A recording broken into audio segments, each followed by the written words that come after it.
Hello everyone, कैसे हैं सभी लोग। तो आई होप आप लोग बहुत अच्छे होंगे बच्चों। और बच्चों, जैसा कि आपको पता है, आपने थंबनेल भी देख लिया होगा कि आज हम लोग किस बारे में डिस्कस करने जा रहे हैं। बिल्कुल, आज हम लोग डिस्कस करेंगे केमिस्ट्री के चैप्टर 1 पे, जो है हमारा केमिकल रिएक्शन एंड इक्वेशन। ठीक है, तो इसमें 15 मैं क्वेश्चंस लेकर आया हूँ और ये 15 वही क्वेश्चन है जो एग्जाम में हर साल पूछे जाते हैं। हर साल से मैं सारे क्वेश्चंस लेकर आया हूँ, तो बहुत प्यारे प्यारे क्वेश्चंस हैं, बहुत अच्छे क्वेश्चंस हैं। और ये क्वेश्चंस के आने के चांसेस काफ़ी ज़्यादा हैं, क्योंकि इस सीरीज में मैं जो लेकर आ रहा हूँ वो वही क्वेश्चंस हैं जो टपकने वाले हैं कहाँ पे, आपके एग्जाम। तो टर्म 1 के प्रिपरेशन के लिए हम लोग चल रहे हैं, हम लोग पूरी पूरी अपनी कमर कस लिए हैं टर्म 1 के लिए, क्योंकि आपको पता है कभी भी सीबीएसई डेट शीट जारी कर सकता है। तो कब करेगा इसके बारे में तो नहीं पता, लेकिन कभी भी वो डेट शीट जारी कर सकता है। ठीक है, तो इतनी चीज़ें हमें पता होनी चाहिए कि आखिर अगर डेट शीट आया तो कैसे होगा, क्या क्या करना है। तो प्रिपरेशन करते हैं, कंटिन्यू करते हैं। पर डे अब आपको मिलेगा, मैथ्स मिलेगा, साइंस मिलेगा, एसएसटी मिलेगा, तीनों मिलेगा। ठीक है बच्चों, तो आज जो चैप्टर लेकर आए हैं, चैप्टर 1 लेकर आए हैं, आज पहले इस पे डिस्कस करेंगे, उसके बाद बाकी चीज़ों को डिस्कस करते हैं। चलिए आइए वीडियो को स्टार्ट करते हैं। और वीडियो को लाइक ज़रूर कर दीजिएगा। चैनल को पहली बार विजिट करें तो बच्चों शेयर करना और चैनल को सब्सक्राइब करना बिल्कुल मत भूलिएगा। ठीक है, और शेयर तो सभी कर देना। चलिए बात करते हैं आज के अपने फर्स्ट क्वेश्चन पे। बिल्कुल, तो हमारा फर्स्ट क्वेश्चन ये रहा, क्या कह रहा है। Before burning in air the magnesium ribbon is cleaned bye rubbing with a sand paper. यानी जब भी मैग्नीशियम को हम मैग्नीशियम रिबन को बर्न करते हैं तो उसको साफ करते थे। क्या रीजन है, देखिए। Make the ribbon surface shiner, क्या रिबन सरफेस को साइनिंग कराना होता है? ऐसा कुछ नहीं है।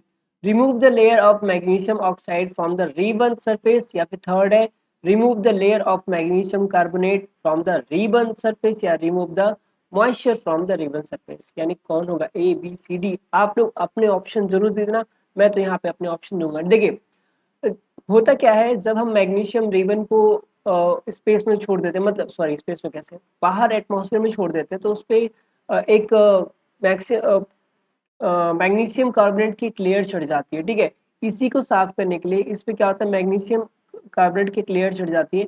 इसी मैग्नीशियम कार्बोनेट की लेयर को हटाने के लिए हमें क्या यूज करना पड़ता है, सैंड पेपर का। ठीक है, तो option number C will be correct. ठीक है, ऑप्शन नंबर सी क्या होता है, करेक्ट। चलिए नेक्स्ट क्वेश्चन देखते हैं। नेक्स्ट क्वेश्चन देखिए क्या कह रहा है। In a chemical reaction between sulphuric acid and barium chloride solution the white precipitation from are of. यानी जो वाइट सब्सटेंस बनता है वो क्या होता है, अगर हम सल्फ्यूरिक एसिड और बेरियम क्लोराइड का रिएक्शन कराते हैं तो वो जो वाइट सा सब्सटेंस होता है वो क्या होता है, वो आपको बताना है। हाइड्रोक्लोरिक एसिड होता है, बेरियम सल्फेट होता है, कि क्लोरीन होता है, कि सल्फेट होता है। तो बच्चे इसका जो करेक्ट आंसर है वो होगा option number B, barium sulphate. क्या हो जाएगा, बेरियम। ऐसे देख लीजिए, यहाँ से मिला बेरियम, यहाँ से मिला सल्फ्यूरिक अम्ल एसिड। तो बेरियम और सल्फ्यूरिक जब मिलेंगे, जब आपका ये सल्फ्यूरिक और बेरियम मिलेगा तो ये बनाएंगे BaCl2। BaCl2 बनाते हैं barium sulphate, SFO sorry BaSO4। Barium sulphate ये बनाते हैं। ठीक है, चलिए। और जब क्लोराइड से करेगा तो बेरियम क्लोराइड बनाता है। थर्ड क्वेश्चन क्या कह रहा है यहाँ पे, आप देखिएगा। Okay okay, wait wait wait wait, हम लोग 4 पे आ गए ना। अभी थर्ड पे बात करते हैं, थर्ड क्वेश्चन की बात करते हैं, तो उसके बाद 4 पे आते हैं। थर्ड क्या कह रहा है, the reaction, okay, the respiration process. The respiration process यानी जो हम ब्रीथिंग करते हैं, during which glucose undergoes slow combustion by combining with oxygen in the cell of our body, the produce energy is a kind of, जो energy produce होती है वो क्या होता है, एक्सोथर्मिक प्रोसेस कहलाता है, एंडोथर्मिक प्रोसेस, रिवर्सिबल प्रोसेस, या फिर फिजिकली प्रोसेस। तो चार ऑप्शन है। समझना है कि जब हम इनहेल करते हैं तो हमारे अंदर ऑक्सीजन जाता है, तो ऑक्सीजन जाने के साथ ये जो बॉडी में ग्लूकोज होता है उस वो और ऑक्सीजन मिलके एक कंबक्शन करते हैं, जिसमें हमारा ग्लूकोज बर्न होता है और हमें सेल को क्या मिलती है, एनर्जी मिलती है। तो इसका करेक्ट आंसर क्या होता है, एक्सोथर्मिक। ठीक है, जब हीट लिया जाता है तो एक्सोथर्मिक प्रोसेस आपका वहां पे बनता है। तो option number A will be correct. ठीक है बच्चों, चलिए नेक्स्ट क्वेश्चन की बात करते हैं। Question number 4। क्वेश्चन 4 तो आपको दिख ही गया था, क्या है देखिए। अ chemical reaction does not involve, यानी एक केमिकल रिएक्शन में क्या इन्वॉल्व नहीं करता, ये बताना है। ये वर्ड देखिएगा, बहुत ध्यान दीजिएगा, क्योंकि ऐसे वर्ड बहुत ज़्यादा आते हैं, बच्चे नॉट को नहीं ध्यान देते और कोई भी टिक करके चले आते हैं, तो वो मिस्टेक हो जाता है। तो ये ध्यान दीजिएगा, नॉट लिखा हुआ है, ठीक है। क्या कह रहा है? कह रहा है sir, formatting a new substance having entirely different properties that then that of the reactant. मतलब क्या होता है, बिल्कुल अलग प्रॉपर्टी मिल जाती है उसमें। कह रहा है breaking of old chemical bonds and formation of new chemical bond. बिल्कुल ये भी सही है, ठीक है। आपको बताना है कौन सा इसमें गलत है, ठीक है। Rearrangement of the atoms of reactant from the new product. बिल्कुल, जब भी हम कोई केमिकल रिएक्शन करते हैं तो उसमें क्या होता है, उसमें जो हमें एक नया प्रोडक्ट मिलता है उसके सारे कैरेक्टरिस्टिक्स बदले होते हैं। जैसे आपका मिल्क से क्या हो जाए, कर्ड। अब देखिए ना, मिल्क से क्या हो गया, मिल्क से आपका कर्ड हो गया, ठीक। तो मिल्क से जब आपका कर्ड बन गया तो आप इसको चेंज नहीं कर सकते, आप इसको चेंज नहीं कर सकते ना। तो अब मिल्क की प्रॉपर्टी कुछ और होती है, कर्ड की प्रॉपर्टी कुछ और होती है। मिल्क आपका खट्टा नहीं होता, लेकिन कर्ड आपको क्या होता है, खट्टा हो जाता है, ठीक है। यहाँ पे ऑप्शन तो नॉर्मल सी बात है, 1 2 3 सारे के सारे ऑप्शन सही है। मतलब ये हो नहीं सकता, ये हो नहीं सकता, ये भी नहीं हो सकता। तो option number D will be correct. Sir, changing of the atoms of on elements into these of the another elements to from new product. क्या बनाएंगे, एक न्यू प्रोडक्ट बनाएंगे। बात समझ में आई? चलिए ना, चल रहे हैं। क्वेश्चन नंबर 5 क्या कह रहा है? One of the following procedures does not involve a chemical reaction, that is, यानी जो भी इसमें आप प्रोसीजर है किसमें केमिकल रिएक्शन इन्वॉल्व नहीं करेगा, ये बताना है, ठीक है। Melting of candle wax when heated. Normal सी बात है, जब कैंडल को हीट करेंगे तो कन्वर्ट होगा। उसके बाद कह रहा है burning of candle wax when heated. Digestion of food in our stomach और रिपिंग ऑफ बनाना। चार ऑप्शन है, बताइए कौन सा ऑप्शन सही होगा। क्या कह रहा है, फिर से क्वेश्चन समझिएगा कि one of the following procedure does not involve a chemical reaction. मतलब केमिकल रिएक्शन इन्वॉल्व नहीं होता। फिर से मैं प्रॉपर्टी बता रहा हूँ केमिकल रिएक्शन का। केमिकल रिएक्शन में क्या होता है, जब एक सब्सटेंस से दूसरा प्रोडक्ट बन जाता है तो प्रोडक्ट को फिर से सब्सटेंस बनाना पॉसिबल नहीं हो पाता। तो यहाँ पे देखिए, अगर हम बात करें रिपिंग ऑफ बनाना का, यानी बनाना अगर रिप्ड कर गया, बहुत ज्यादा पक गया, तो उसे फिर से कच्चा नहीं कर सकते। मतलब सर ये एक केमिकल रिएक्शन होगा, ठीक है। मतलब ये तो नहीं हो सकता। Digestion of food in our stomach, stomach में हमने खा लिया, वो डाइजेस्ट हो जाता है, तो उसको फिर से तो ब्रेड बना नहीं पाएंगे। तो सर ये तो हो ही नहीं सकता, ये भी केमिकल प्रोसीजर ही है। Burning of candle wax when heated, यानी जब हम ओके हीट करते हैं, जो बर्निंग कैंडल होता है उसको हीट करते हैं तो भी कन्वर्ट हो जाता है। तो सर ये भी तो नहीं हो सकता। बचा कौन सा, ऑप्शन नंबर ए बचा, मतलब मेल्टिंग ऑफ कैंडल वैक्स। यानी जब हम किसी कैंडल को बर्न करते हैं तो उसके वैक्स क्या होते हैं, ठीक है। यहाँ पे अच्छा, इसमें ए और बी में आप कंफ्यूज हो रहे होगे ना, ए और बी में आपको कंफ्यूजन हो रहा होगा। सर दोनों जगह वैक्स ही तो है, लेकिन याद रखिएगा ये मेल्टिंग है और ये बर्निंग है, ठीक है। ये क्या है, बर्निंग है, यानी उस ये जो कैंडल वैक्स को बर्न किया जा रहा है और यहाँ पे मेल्ट किया जा रहा है। अरे बच्चे, हमने मेल्ट किया, मेल्ट करने के बाद फिर से हम उसको कैंडल बना सकते हैं, ठीक है। ये फिजिकल प्रोसेस हो गया। लेकिन अगर हमने उसको एक बार बर्न कर दिया तो फिर से हम उसको नहीं बना सकते। बात समझ में आई? चलिए क्वेश्चन नंबर 5 की बात करते हैं। अब क्वेश्चन नंबर 5 देखिए क्या है आपका यहाँ पे। क्वेश्चन नंबर 5 क्या कह रहा है? Sir, it is necessary to balance a chemical equation in order to satisfy the law of। बहुत इंपॉर्टेंट क्वेश्चन है बच्चे, और इसको नोट करके लिख लीजिए कि एग्जाम में ऐसे क्वेश्चन आपके टपकेंगे ही टपकेंगे, ठीक है। ऐसे क्वेश्चन आपके डेफिनेटली टपकते हैं। क्या है, कंजर्वेशन ऑफ मोशन। भैया मोशन कहाँ होता है, इसमें मोशन तो हो ही नहीं सकता। कंजर्वेशन ऑफ मोमेंटम, मोमेंटम कहाँ से आ गया। कंजर्वेशन ऑफ एनर्जी, नहीं भाई एनर्जी से भी कोई मतलब नहीं। तो भाई एक और ऑप्शन बचा आपके पास, सर ऑप्शन नंबर डी बिल्कुल सही है सर, कंजर्वेशन ऑफ मास।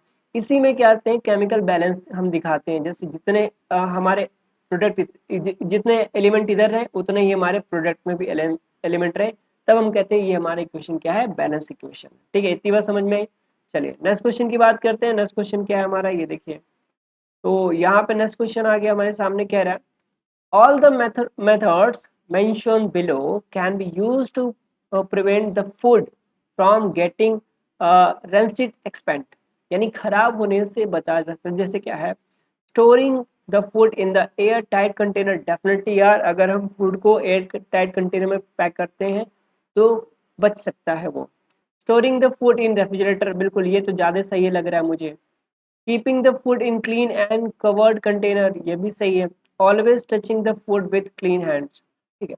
तो इसमें मैक्सिमम चीज़ें जो है क्या है बिल्कुल सही है, लेकिन हमें बताना अप्रॉक्स क्या सही है, अप्रॉक्स, ठीक है। तो अब यहाँ पे देखिए क्या है, keeping the food in clean and covered container, तो इसमें जैसे दो चीज ऐड हो गया। क्लीन मतलब क्लीन और कवर्ड, मतलब ये जो वाला ऑप्शन फर्स्ट है वो इसी में आ गया, ठीक। तीसरा देखिए always touching the food with clean hand, definitely सी बात है, तो ये जो दो ऑप्शन है बिल्कुल करेक्ट हो रहे हैं। तो कौन से ऑप्शन के साथ जाना चाहिए इसमें आप लोग बताओ मुझे। अगर मैं ऑप्शन नंबर डी के साथ जाता हूँ तो देखिए इसमें थर्ड और फोर्थ दोनों आ रहे हैं ना, कीपिंग द, लेकिन एक चीज और इसमें सेकंड वाला भी सही हो रहा है, इसमें सेकंड वाला भी सही हो रहा है, तो सेकंड थर्ड एंड फोर्थ, तो सेकंड थर्ड फोर्थ कहीं दिया हुआ है नहीं।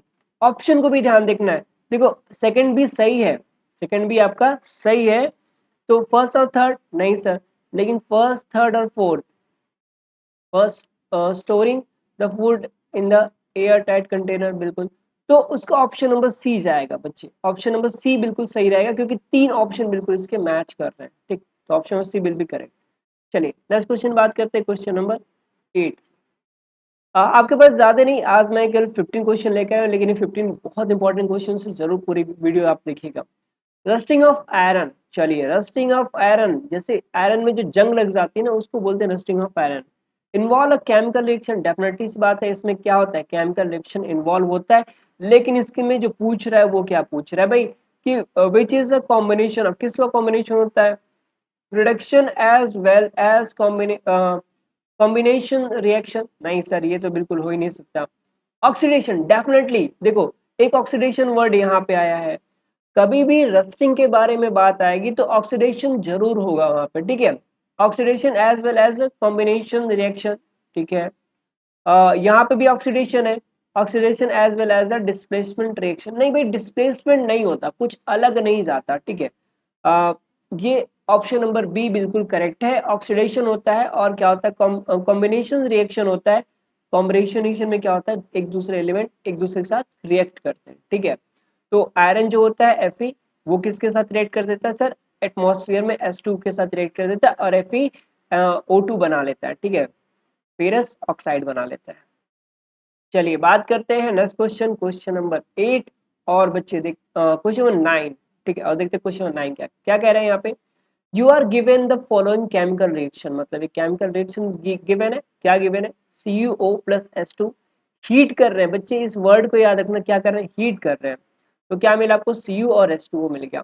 तो दिस रिएक्शन रिप्रेजेंट, तो सर हीट देने के बाद रिएक्शन जो रिप्रेजेंट होता है क्या हो रहा है, देखिए यहाँ पे कह रहा है combination reactions as well as double displacement reaction, Cu है याद रखिएगा, ठीक है, ऑक्सीजन को हटाया है।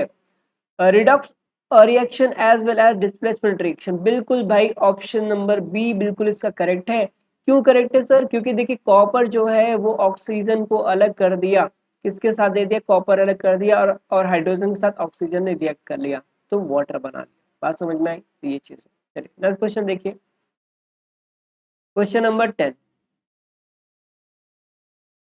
क्या कह रहा है सर, व्हेन फेरस सल्फेट, किसका reaction, ferrous sulphate is heated, यानी फेरस सल्फेट को क्या किया जाता है, हीट किया जाता है strongly, in undergoes decomposition to decomposition to form ferric oxide as a main product, accompanied by a change in color from, तो देखो भाई ये तो बहुत सिंपल सा क्वेश्चन है, और इम्पोर्टेंट भी है, इम्पोर्टेंट इसलिए क्योंकि इस बच्चे में कंफ्यूज बहुत हो जाते हैं बच्चे, भाई देखो किससे होता है, ब्लू से ग्रीन हो जाता है, ग्रीन से ब्लू हो जाता है, ग्रीन से ब्राउन हो जाता है, या फिर ग्रीन से येलो हो जाता है। तो बच्चे ऑप्शन नंबर 10 का जो है ऑप्शन नंबर सी, भैया ये क्या होता है, ग्रीन से ब्राउन में कन्वर्ट हो जाता है, ठीक है, बात समझ में आई। चलिए नेक्स्ट क्वेश्चन देखिए, नेक्स्ट क्वेश्चन क्या है आपका, बिल्कुल।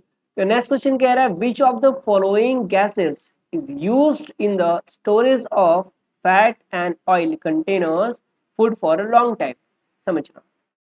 विच of the following gases in use in the storage, बहुत इंपॉर्टेंट क्वेश्चन है, कई बार पूछा जा चुका है, इस बार भी पूछा जाएगा, उम्मीद है काफी ज्यादा है इससे। Fat and oil containing food for a long time, मतलब जो फैट और ऑयल कंटेनिंग फूड होते हैं उनको लॉन्ग टाइम सही रखने के लिए कौन सी गैसेस रखी जाती हैं? कार्बन डाइऑक्साइड गैस होती है, नाइट्रोजन गैस होती है, कि ऑक्सीजन गैस होती है, कि नियॉन गैस होती है?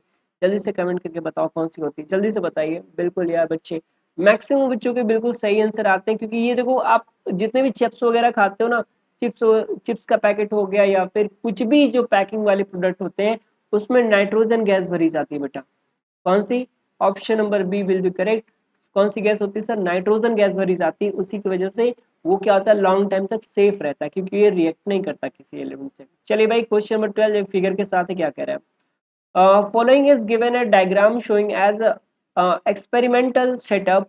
ये आपका देख सकते हैं, यह हाइड्रोजन गैस, यहाँ से मैं इसको थोड़ा सा डिफरेंट कलर से दिखाने की कोशिश करता हूँ कि आपको यहाँ पे विजिबल हो जाए। जैसे यहाँ पे हाइड्रोजन गैस है, ऑक्सीजन है, यहाँ पे हाइड्रोजन होगी, यहाँ पे ऑक्सीजन होगी, ये गैस ट्यूब है जिसमें रखा हुआ है।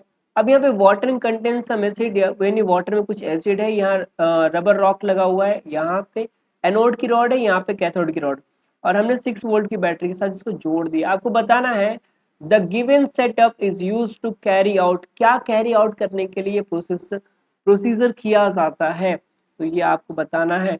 तो चलिए बताइए जल्दी से। तो भैया देखिए, distillation of water, purification of water, electrolyte of water, या हाइड्रोलाइसिस? बिल्कुल, तो इसका ऑप्शन नंबर क्या होगा? सी होगा, इलेक्ट्रोलाइसिस ऑफ वाटर। बहुत इंपॉर्टेंट क्वेश्चन है, याद रखिएगा। फिगर देके सीबीएसई बोर्ड पूछ सकता है कि ये किस चीज का है, ठीक है, ये किस चीज का है। चलिए नेक्स्ट क्वेश्चन की बात करते हैं बच्चे। नेक्स्ट क्वेश्चन देखिए क्या है।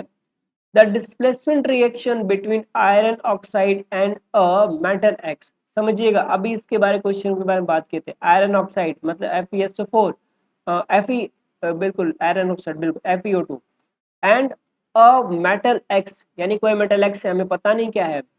Use the welding of rail track. तो आपने देखा होगा जो रेलवे ट्रैक के ट्रैक होते हैं, जब दो ट्रैक को एक साथ जोड़ा जाता है तो उनके बीच में एक मेटल की ज्वाइंटिंग की जाती है।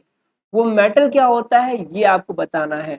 तो चलिए बताइए क्या हो जाएगा वो मेटल? बिल्कुल एल्युमिनियम डस्ट होते हैं। वो क्या होते हैं? एल्युमिनियम डस्ट होते हैं, जो उसको पूरी तरह पकड़ लेते हैं, ठीक है। चलिए नेक्स्ट क्वेश्चन बात करते हैं, क्वेश्चन नंबर 14। इसके बाद लास्ट क्वेश्चन है बच्चों, जरूर कमेंट करके जरूर बताना कि आपको ये चीज सही लग रही है कि नहीं लग रही, ठीक है, क्योंकि हमारे एग्जाम भी बहुत जल्दी आने वाले हैं। क्या कह रहा है? The neutralization reaction between an acid and a base is type of, यानी देखिए क्या होगा, डबल डिस्प्लेसमेंट रिएक्शन होगा, कि डिस्प्लेसमेंट रिएक्शन होगा, एडिशन रिएक्शन होगा, कि डिकम्पोजिशन रिएक्शन होगा? तो ये चार चीजें हैं, आपको जल्दी से बताइए कौन सा ऑप्शन सही होगा। आप भी कमेंट करिए यार, तभी तो मजा आएगा। बिल्कुल बिल्कुल सही है आप लोग। देखो, अगर हम एसिड और बेस का रिएक्शन कराते हैं तो हमेशा इसमें डबल डिस्प्लेसमेंट रिएक्शन होता है, ठीक है, हमें हमेशा कौन सा होगा? डबल डिस्प्लेसमेंट रिएक्शन होगा। चलिए नेक्स्ट की बात करते हैं, नेक्स्ट। और ये जो है हमारा क्या है आज का लास्ट और सबसे धांसू क्वेश्चन, क्या कह रहा है यहाँ देखिए। The chemical reaction between hydrogen sulphide and iodine to give hydrogen iodide and sulphur is given below. जैसे H2S का हमने हाइड्रोजन से रिएक्शन आयोडीन से रिएक्शन करा, क्या मिला हमें? 2Hi मिला, और क्या मिला? सल्फर। तो the reduction and oxidation agents involved in this redox reaction are, आपको बताना है कौन कौन से रिडक्शन और ऑक्सीडेशन एजेंट है इसमें। ऑप्शन नंबर ए क्या है आपका? कि sir iodine and sulphur respectively, दूसरा iodine and hydrogen sulphide respectively, और थर्ड है आपका सल्फर एंड आयोडीन रिस्पेक्टिवली, और आप फिर हाइड्रोजन सल्फाइड एंड सल्फर। तो देखो यार, हाइड्रोजन सल्फाइड तो इसमें है ही नहीं, क्योंकि ये तो डिस्प्लेसमेंट करेगा ही नहीं, क्योंकि भाई अगर ये पूरा डिस्प्लेसमेंट करेगा तो H2S साथ में रहेंगे, ठीक है। तो अगर यहाँ पे ऑप्शन नंबर बी के साथ जाते हो, ऑप्शन नंबर बी के साथ क्या कह रहा है sir? Iodine and hydrogen sulphide respective, मतलब ये दोनों क्या हो रहे हैं? हाइड्रोजन सल्फेट सल्फाइड और आयोडीन दोनों अलग अलग हो रहे हैं, ठीक है। तो यहाँ से H2S से एक H निकला, ठीक है, यानी यानी देखिए अगर इसको देखा जाए तो जैसे H2S है प्लस I2 है, रिएक्शन करेंगे तो HI और क्या हो गया, ये अलग हो गया, ठीक है। तो अभी देखा जाए सर, यहाँ पे आयोडीन 2 है, यहाँ पे भी हाइड्रोजन 2 है, लेकिन यहाँ पे दोनों एक ही है, तो यहाँ पे मैंने 2 से मल्टीप्लाई कर दिया, तो ये क्या हो जाएगा? बैलेंस हो जाएगा, ठीक। तो बच्चे बस आज के लिए यही हमारे पास 15 क्वेश्चन थे। तो क्वेश्चंस कैसे लगे ज़रूर बताना, क्योंकि मेरी यही कोशिश है कि आप लोग को ज़्यादा से ज़्यादा बेहतर से बेहतर चीज़ें आप लोगों को प्रोवाइड कर सकूँ। ठीक है बच्चों? तो वीडियो बहुत ज़्यादा बड़ी नहीं है, छोटी सी वीडियो है और इस छोटी सी वीडियो में मैंने कोशिश किया है कि वो बहुत बेहतरीन क्वेश्चंस आपको दें जो हर बार एग्जाम में पूछे जाते हैं। ठीक है बच्चे? तो वीडियो को लाइक ज़रूर कर लीजिएगा, चैनल को सब्सक्राइब ज़रूर कर लीजिएगा और शेयर ज़रूर कर दीजिए अपने दोस्तों के साथ। चलिए फिर मिलते हैं नेक्स्ट वीडियो में, तब तक के लिए जय हिंद दोस्तों, अपना ध्यान रखना।